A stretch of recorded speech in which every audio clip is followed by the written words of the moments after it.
Bom, o Flamengo segurou o empate contra o Corinthians jogando fora de casa, mas a torcida ficou meio assim, ó, que nem o Pedro, porque ficou com aquela sensação, né, que dava para ter sido melhor. O Flamengo começou ganhando um presentão do Hugo Souza. O goleiro errou na saída de bola e o Jorginho aproveitou. Tocou pro Pedro, que só rolou pro Paquetá chegar batendo. 1-0 Flamengo, nem 3 minutos de bola rolando, hein? Vacilou na saída de bola o Hugo Souza. O artilheiro Pedro foi o garçom. Deixou numa boa o Paquetá, que nem precisou dominar. Só que o Corinthians foi buscar o empate.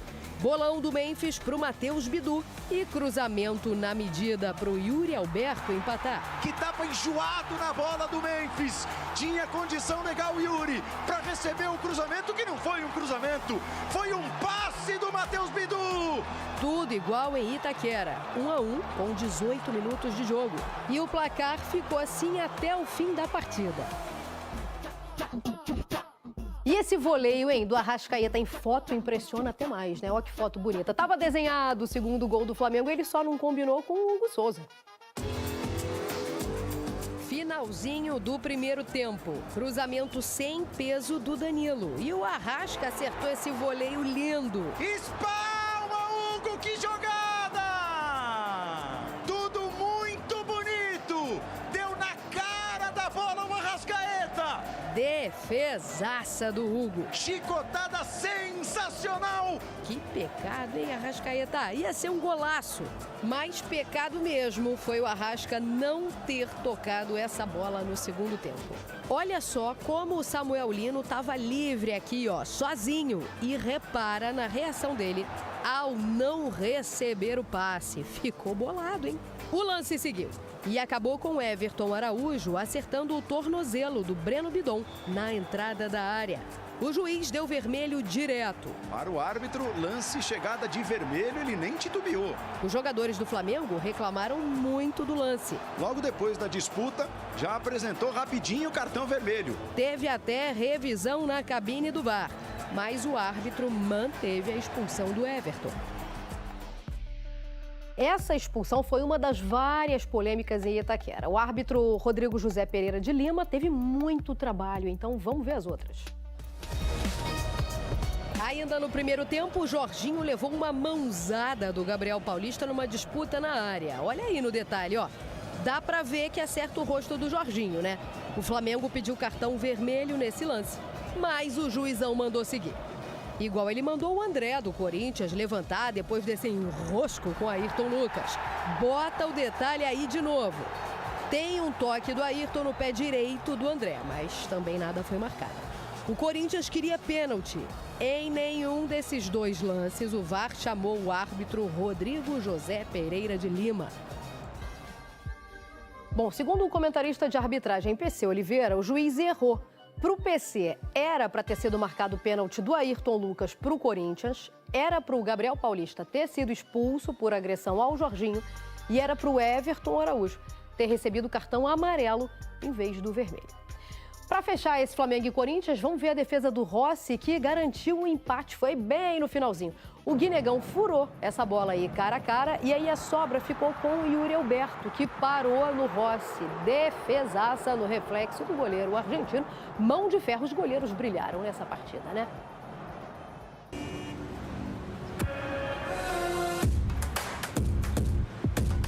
Alô, galera Globo Esporte, meu nome é Márcio e gostaria de ver o gol do Ronaldo na final da Copa de 2002. Abre o espaço, bateu pro gol. Oliver Kahn, Ronaldinho bateu. Gol! Brasil! Que Oliver Kahn, que nada, bateu o outro goleiro alemão. Alô, galera, falta 80 dias para a Copa do Mundo. Vamos lá, Brasil, força!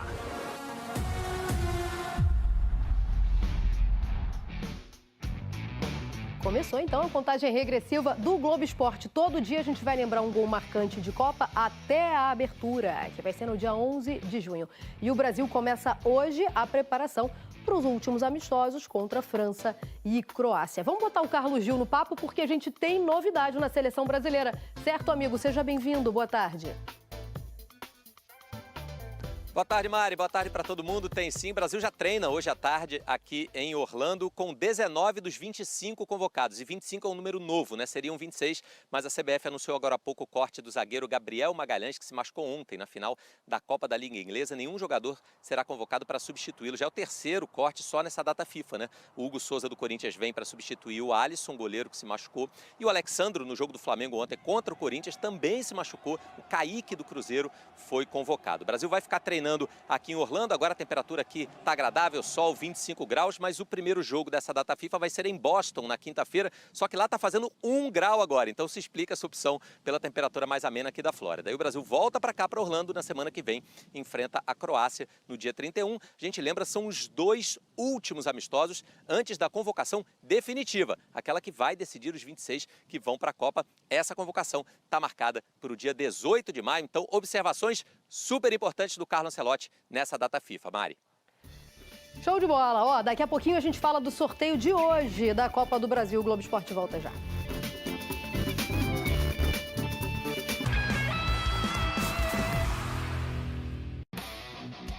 Ó, daqui a pouquinho tem o sorteio da 5ª fase da Copa do Brasil. Quem é que entra nessa fase? O Bruno Halper conta pra gente. Seja bem-vindo, amigo. Salve, salve, Mari! Daqui a pouquinho, 2 horas da tarde, começa o sorteio da chave masculina aqui na sede da CBF no Rio de Janeiro. Os 12 clubes que se classificaram nas fases anteriores se juntam aos 20 clubes da Série A, totalizando 32 equipes. Nessa 5ª fase, os confrontos serão de ida e volta. Pela dinâmica do sorteio, os 32 times serão divididos em 2 potes, pote 1 e pote 2, com 16 times cada. Os times do pote 1 enfrentam as equipes do pote 2. A separação dos clubes foi feita pelo ranking da CBF. No pote 1 vão ficar os 16 times melhores classificados. Flamengo, Fluminense, Botafogo e Vasco estão no pote 1, ou seja, os cariocas não se enfrentam nessa 5ª fase da Copa do Brasil. Na sequência do sorteio da chave masculina, acontece o sorteio da chave feminina. Conheceremos os confrontos da fase preliminar e da primeira fase da Copa do Brasil. Mari. Valeu, Brunão. E num jogo bastante disputado, o Flamengo empatou 1-1 com o Corinthians fora de casa na 8ª rodada do Campeonato Brasileiro. A gente vai conferir os lances, mas eu tenho que contar um segredo pro Vene. Peraí. Lá vem gracinha. Não. Eu te conheço, Fernandinha Maia. Ontem, eu tava todo respeito ao Corinthians, que eu adoro. É o segundo time que eu mais gosto depois do Botafogo. Eu tava torcendo pro Corinthians perder. Tô doida por um pessoal. Então eu já sei de quem é a culpa. É sua. Ai, é verdade. O problema é que ela torce, guerreiro. Eu também posso observar uma situação, Vene, aqui. Eu também, apesar de eu não conseguir torcer para o Flamengo vencer, eu estava na expectativa de chegar aqui com o pé direito, pé quente, porque os 4 grandes do Rio não vencem juntos desde da primeira rodada de 2023. Se o Flamengo ganhasse ontem, graças a Deus não aconteceu. eu ia chegar aqui com os 4 ganhando. Mas não que eu esteja triste, não que eu esteja triste. É que eu tô precisando de um remédio. Aí eu li na bula, quer ver? Vou até pegar aqui no teu telefone. Pega aí. Aqui, de 12 em 12 horas, Dorival. Tá vendo? Agora eu entendi onde você quer chegar. Será que não é bonzinho o Corinthians perder em casa? Coisa de tragédia. Ó, Entendeu? e a galera reclama dele lá, hein? Eu não, eu quero. Como é que você fala? Não quer ou quer? Não quer me dar. Não quer me dar, tá bom? E olha, eu tô querendo muito. Esse é o que eu mais quero, tá? Rodou. Vamos ver o que aconteceu nesse jogo do Flamengo. O Flamengo foi até a Neoquímica Arena enfrentar o Corinthians e logo aos 2 minutos abriu o placar com Lucas Paquetá, em lance que contou com falha do goleiro Hugo Souza na origem. 1-0 Fla. O Flamengo teve a oportunidade de ampliar com Samuel Lino, mas o camisa 16 jogou a bola para fora. Já os donos da casa tiveram a chance do empate após cruzamento de Yuri Alberto, mas a defesa rubro-negra estava ligada e jogou a bola para escanteio. A resposta corintiana veio mesmo aos 18 minutos. Memphis Depay fez um lindo lançamento para Matheus Bidu, que cruzou para Yuri Alberto deixar tudo igual, 1-1, para delírio da torcida mandante e muita comemoração do camisa 9 da Fiel. O Flamengo pressionava, dando trabalho para a zaga do Corinthians. Varela tocou para Arrascaeta cruzar para Pedro, que não conseguiu chegar na bola e Matheus Bidu tirou. Em mais uma grande oportunidade, Alexandro cruzou para Arrascaeta, que pegou na bola de voleio, mas Hugo fez grande defesa. No segundo tempo, o Flamengo continuou com a pressão, mas logo aos 7 minutos, um lance polêmico. O rubro-negro acabou com 1 a menos após Everton Araújo pisar no tornozelo de Breno Bidon. Com a vantagem numérica, o Corinthians tentava marcar o segundo sem sucesso. Muitas chances desperdiçadas para os dois lados, até que o Corinthians teve mais uma grande chance, novamente com Yuri Alberto, mas Rossi fez uma defesaça. Final, Corinthians 1, Flamengo também 1. O meu sentimento é que entrei no Flamengo, não joga para empatar e perdemos 2 pontos. Não era esse o objetivo. Uma primeira parte em que foi equilibrado, uma pequena superioridade nossa, mas com alguns aspectos técnicos que falamos no intervalo. Acreditamos que a segunda parte íamos ser mais dominadores e íamos procurar o outro resultado, mas devido aos factos do jogo não foi possível, e aí tenho que dizer que os jogadores estão de parabéns, não é? Ô, Vene Casagrande, a gente tá novo aqui, tá, gente? Então vocês vão ver que a gente vai começar se ajeitando aqui tá? A gente agradece a compreensão. Vene Casagrande, fala comigo. É igual o Flamengo do Jardim. Começou meio assim, devagarzinho, mas agora vai soltando, né? Ninguém ganha. Nem roubando. Para, Vene. Olha aí, antes de você ficar pistola com a arbitragem, eu quero que você me fale o que você gostou desse Flamengo contra o Corinthians. Vamos lá. Eu gostei de muitas coisas, vou ser muito sincero. Gostei novamente do Flamengo saindo em transição ao ataque. Gostei da marcação um pouco mais alta no começo do jogo, que inclusive acabou resultando num gol precoce logo aos 4 minutos, óbvio. Teve a ajuda ali do goleiro Hugo Souza, que é goleiro de seleção. Ele deu mole, o Flamengo foi lá e aproveitou. Acho que o Flamengo poderia ter mantido um pouco mais alto essa marcação sob pressão depois do gol. Em determinado momento recuou um pouco e deu espaço ao Corinthians. O Corinthians soube tirar proveito dessa situação. Inclusive, acho que o primeiro tempo foi um primeiro tempo muito disputado. O empate foi um resultado justo pelo que as duas equipes apresentaram. Gostei do Samuel Lino novamente. Gostei do Paquetá junto com o Arrascaeta, embora para mim o Arrascaeta tenha sido um ponto negativo do Flamengo nesse duelo, porque de fato ele estava muito abaixo e acabou dando mole ali no gol do Corinthians. Não gostei da dupla de zaga, acho que a dupla de zaga não se entendeu muito bem, o Vitão e o Danilo, talvez seja falta de entrosamento, inclusive acho que o Vitão bobeou na marcação no gol do Yuri Alberto, mas de maneira geral gostei da atuação do Flamengo, que novamente não perdeu, eu acho que isso é o mais importante. Diante das circunstâncias, o resultado em 1-1 acabou sendo um bom resultado, porque o Flamengo jogou praticamente o segundo tempo inteiro com 1 a menos. Depois a gente vai falar desse lance polêmico. Mas com 1 a menos, o Flamengo foi melhor do que 11 contra 11. Isso que é mais espantoso, digamos assim. Mas acho que não foi 100% mérito do Flamengo. Teve muito demérito do Corinthians, que não soube tirar proveito dessa situação também. Óbvio, teve a saída do Memphis Depay, que é um jogador extremamente importante. Acho que o Garro não entrou muito bem no jogo, mas de uma maneira geral gostei sim das atuações do Flamengo. Acho que o Flamengo fez uma boa partida e, repito, diante das circunstâncias, o resultado acabou sendo muito positivo. Eu acho realmente também que a culpa foi do Corinthians. Inclusive, eu demitiria o Dorival. Treinador, 7 jogos sem vencer. Por exemplo, tem treinador que é demitido depois de vitória, pô. É absurdo. Aí fica 7 jogos. Não, esse mesmo treinador já foi demitido nas férias depois de ganhar tudo. Hein?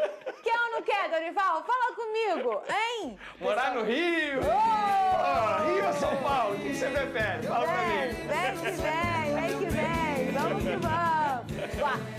Se tem um treinador que gosta de uma Copa do Brasil, é esse tal de Dorival. E o meu sonho de menina, olha aí que coisa boa. E ele gosta de complicar a vida do Flamengo também. Ele gosta de complicar a vida do Flamengo, mas olha só, também quem complicou a vida dos dois ontem foi o Rossi e o Hugo. O Hugo fez uma defesa do Arrascaeta, que foi uma pintura. Se aquela bola entra, e o Rossi também fez uma do Yuri Alberto. No finalzinho, né? Impressionante, Caio. Agora eu quero saber o seguinte.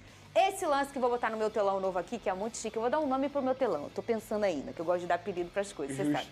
Eu já vou falar. Causou uma polêmica na partida que foi a expulsão do Everton Araújo no segundo tempo contra o Corinthians. O volante pisou aí no tornozelo do Breno Bidon, né? E o árbitro expulsou o jogador no mesmo instante ali, deu olhar, foi com a revisão do VAR, o árbitro manteve a decisão dele. Vamos lá, eu vou começar com o Caio, depois eu venho com o Pistola. Você acha que foi ou não foi expulsão isso aí? O Caio, fala pra mim, foi ou não foi? Fernandinho, eu acho que não foi pra expulsão. Ele pega primeiro na bola, dá pra ver na imagem que ele encosta na bola primeiro e depois sobra no tornozelo. Mas a gente já viu expulsões assim no Brasil, nenhuma, duas, inúmeras expulsões assim no Campeonato Brasileiro principalmente. Lá fora é mais difícil da gente ver o árbitro expulsar por conta disso, mas como no Brasil a gente vê a arbitragem expulsando assim, eu trato com naturalidade, assim. Tem lance que o VAR nem revisa e o juiz, cheio de decisão, expulsa dessa forma. Não que eu concorde, mas... E uma outra coisa aqui, só para fazer uma brincadeirinha rápida, para deixar o nosso Vene um pouquinho mais irritado. Num jogo entre Corinthians e Flamengo... Nada me irrita hoje. Corinthians e Flamengo... Já irritei tudo O ontem. mínimo que a gente espera da arbitragem é uma arbitragem confusa, que ela não sabe o que vai fazer dentro de campo. Ih, gente, peraí. Não fala agora, não. Eu vou chamar esse gatão no meu... Foi ou não foi pra expulsar, garoto? Tá nervoso? Pois é pra você Foi nada.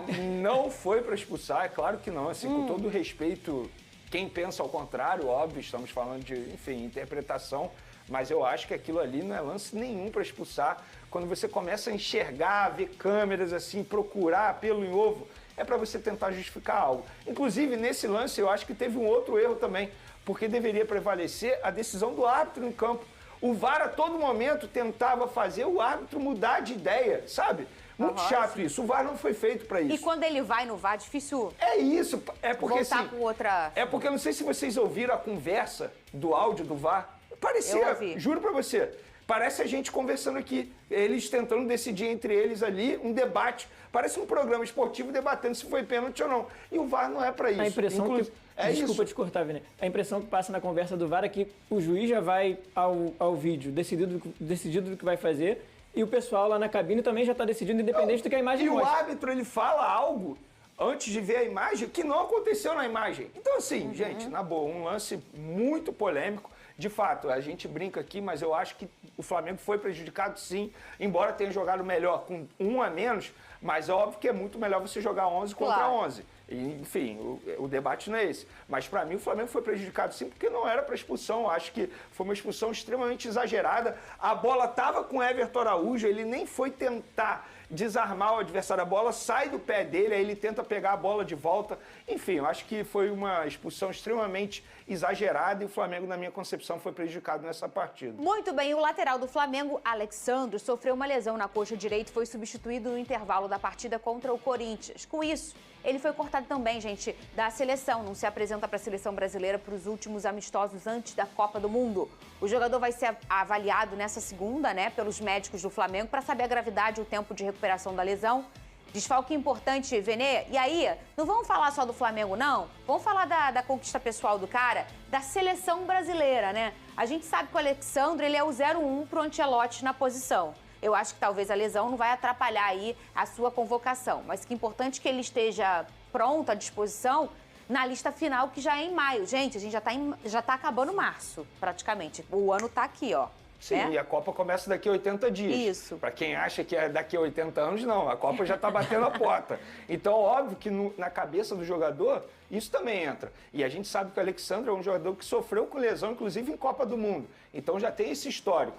E é um jogador que a todo momento está sofrendo lesão física. Eu falo aqui, essa próxima Copa do Mundo, muitos jogadores serão cortados, infelizmente, por questões físicas. Porque o calendário está extremamente exigente, não só no futebol brasileiro, em qualquer lugar do mundo. Então é por isso que os jogadores têm que ficar ligados a todo momento, que alguém pode ser cortado e você ficar à disposição. E o Alexandre, sem sombra de dúvidas, concordo com você, ele é o 0-1 para a lateral esquerda, mas fica essa incógnita, essa dúvida. Será que ele vai estar pronto para a Copa do Mundo? Nem ele pode dar essa resposta. Por exemplo, essa lesão, informação, uma lesão considerada complexa, eu vou utilizar a palavra que a pessoa utilizou para mim, considerada complexa. Ele, inclusive, é dúvida para o primeiro jogo pós-data FIFA, que é contra o Bragantino, e logo depois tem o Santos. No dia 5 de abril, ele também é dúvida para esse duelo. Então, é um jogador que requer cuidado especial por conta da parte física. Muito bem. E quem também foi desconvocado por questões clínicas foi o Gabriel Magalhães, não é isso, Caio? E aí, mais uma... Eu acho que vai ser, infelizmente... Agora a gente está longe ainda, relativamente, falando em problemas clínicos. Mas mais próximo da Copa, essa lista ainda vai remexer muito. O próprio Hugo Souza, ele entrou na lista porque o Alisson se machucou. Exatamente. Sim, é um momento que a gente vai chegando próximo à Copa e, infelizmente, a gente vai perdendo alguns jogadores, né? Já perdeu o Rodrigo também, que é um jogador importante pro Ancelotti.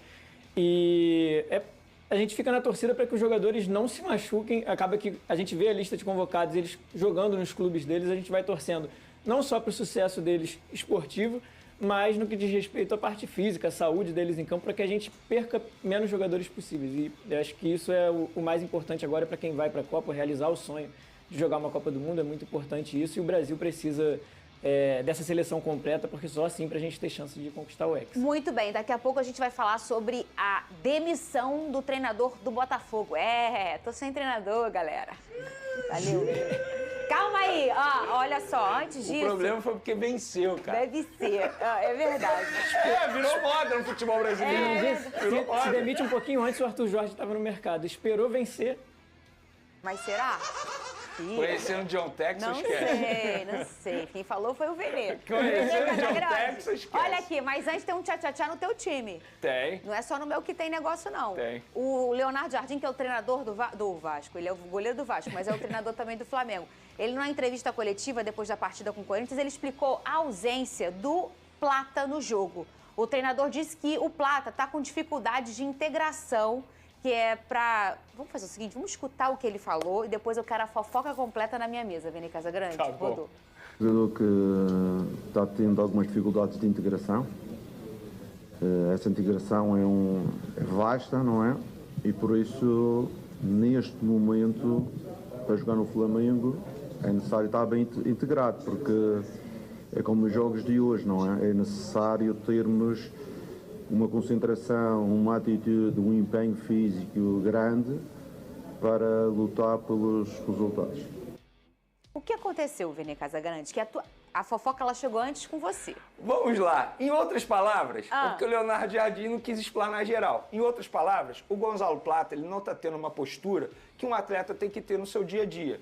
Lê-se. Chega em determinados treinos um pouquinho atrasado, não entrega aquilo que tem que entregar, inclusive nos treinamentos táticos, não está bem fisicamente, não é um jogador que se cuida fora das quatro linhas, isso não é o Vene Casagrande que fala, todo mundo sabe disso, isso aí é notícia para todo mundo. É um jogador que, hora ou outra, está envolvido em site de fofoca por conta da vida agitada aqui no Rio de Janeiro. Se você não souber lidar com a noite do Rio de Janeiro, você não vai se dar bem. E tem um outro ponto. É isso. E tem outro ponto. E ele não é o Romário. E ele não é o Romário. É o mais inclusive, importante. Fernandinha, no sábado, quando eu estava apurando essa situação e a gente trouxe as informações, inclusive o jogador antes do jogo mandou em direto em rede social, muitos falam, poucos sabem, o próprio treinador dele confirmou na notícia.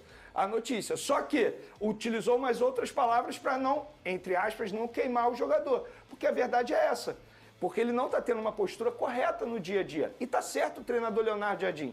Imagina os outros jogadores que estão performando, correndo atrás, olhando isso, porque era de fato o que acontecia com o Felipe Luiz.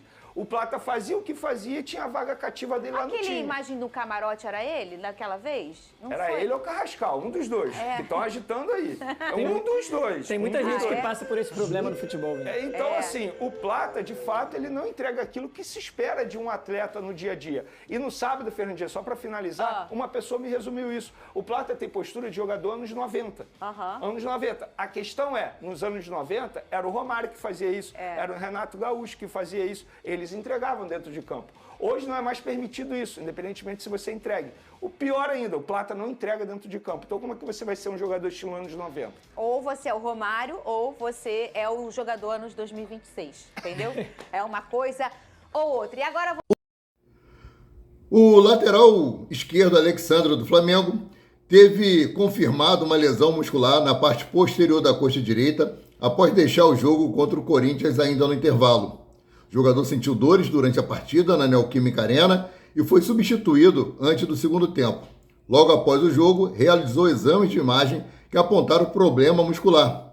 Por conta da lesão, Alexandro acabou cortado da seleção brasileira. Para o seu lugar, o técnico Carlo Ancelotti convocou Kaique do Cruzeiro. O jovem lateral será opção para os amistosos contra a França e Croácia que acontecem nos Estados Unidos. Espero que tenham gostado do vídeo. Deixa o like de vocês, daqui a pouco eu volto com mais informações.